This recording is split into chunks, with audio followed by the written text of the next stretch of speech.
Mets cette robe. Les filles amish apprennent très jeunes à s'habiller modestement et il y a un code vestimentaire précis qu'on suit toutes. On ne porte pas de manches très courtes. On les porte jusqu'au coude ou, pour l'église, on porte toujours des manches longues jusqu'au poignet.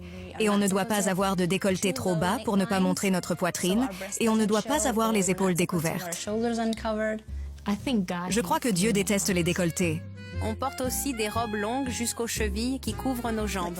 À 7 ou 10 cm du sol. Et bien sûr, un tablier aide à rester modeste. Il se ferme sur le côté. J'ai une petite boucle là. Et ma mère me dit toujours que si je porte un tablier, on ne voit pas trop mes jambes.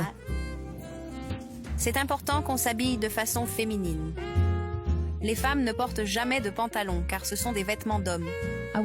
Je ne me sentirais pas à l'aise de porter un jean ou un pantalon ou quoi que ce soit comme ça. Ce serait pas approprié. Mais être féminine, ça veut pas dire porter des bijoux, du maquillage ou du vernis. Ça veut dire respecter la beauté naturelle que Dieu nous a donnée. Aider aussi de changer mon habillement. Maintenant, je mets plus de maquillage. Je porte plus les pantalons. Et je mets plus des accessoires. Les boucles d'oreilles. C'était pas facile. Parce que quand je suis en Tunisie, ils me prennent pour une paysanne. Ils me disent nous sommes en 2013. Ma sœur, Dieu veut que nous soyons naturels. Il a horreur de la beauté artificielle. L'enfer existe, ma sœur. Renonce à ces choses avant qu'il ne soit trop tard. Merci, j'ai compris. Mais il faut que je consulte mon pasteur, car il nous a toujours enseigné que Dieu regarde au cœur et non au corps. Il faut que j'aille voir le pasteur, car je suis confuse. Est-ce que les mèches conduisent réellement en enfer, me disent? Il faut que le pasteur me dise. Pasteur, je suis confuse. Y a une fille qui me trouble avec ses témoignages sur l'enfer, j'ai peur. Parlez-moi. Que vous a-t-elle dit qui vous effraie autant? Pasteur, cette fille dit que les mèches conduisent en enfer, que le maquillage, les boucles, les faux ongles conduisent en enfer, qu'on doit se repentir. Je comprends, ma fille. Ah, ma fille, il ne faut pas écouter ces gens qui sont des égarés et qui ne comprennent pas les Écritures, car Dieu regarde au cœur et non au corps. Sois en paix. Dieu est miséricordieux, écoute bien ce que je te dis. Personne n'ira en enfer à cause des mèches. Amen, merci beaucoup, pasteur, je suis soulagée. Elle est si malade. J'espère qu'elle se rétablira bientôt. Et comme il est réservé aux hommes de mourir une seule fois, après quoi vient le jugement, Hébreux 9, 27. Elle est partie si jeune, c'est vraiment triste car je me rappelle encore de notre dernière conversation. C'est vraiment triste. Je pensais qu'elle allait vivre plus longtemps. Seigneur Jésus, pardonne-moi. Si seulement j'avais écouté ta voix. J'ai plutôt écouté mon pasteur qui m'a menti.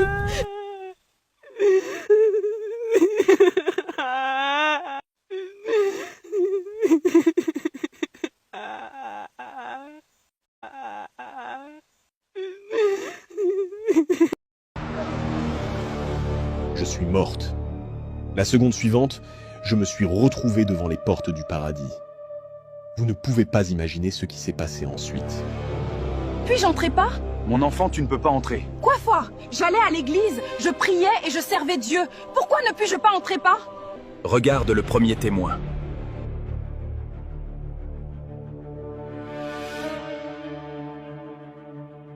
Non. Je ne leur ai jamais demandé de me regarder. Tu savais que tu attirais toujours les attentions. Tu connaissais clairement les enseignements de Dieu, mais tu n'as jamais obéi ni cherché à te repentir. J'avais l'intention de changer.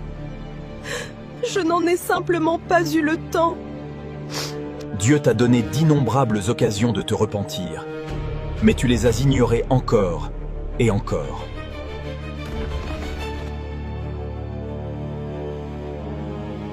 Soudain, tout autour de moi est devenu sombre et j'ai été jeté en enfer.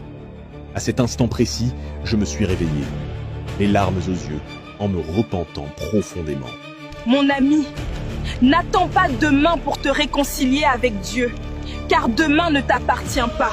Si ce message t'a touché, écris Amen Mail et partage-le avec les autres, car les enfants de Dieu doivent annoncer largement son salut.